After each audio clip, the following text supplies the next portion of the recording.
it's really important to name your queues. That way you know exactly what it is, or when you're supposed to go into the queue. So it's always good to name them.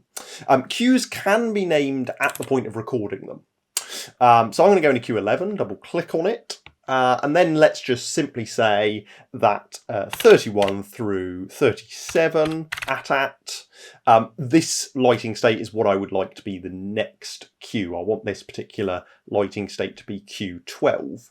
So what I can do is I can say record queue 12 text and then give it a name. So I'm going to go and call this scene 5 and then hit enter. And my queue will then get recorded. Queue 12 has got recorded with my name there displayed to scene 5. Now, you don't need to define the queue number when you're recording if you just simply want to name and record the next queue. So let's go and say 31 through 37 at 50, enter. I'm going to go and simply say record text. And if I say record text, automatically the console populates the fact that it is queue 13 because that's the next available queue number.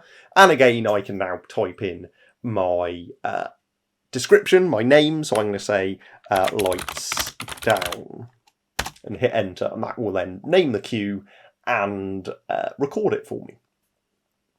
But as well as that, of course, you might want to update the name or give an existing queue a new name. So if I want to name Q2, I'm just going to go and say Q2 text.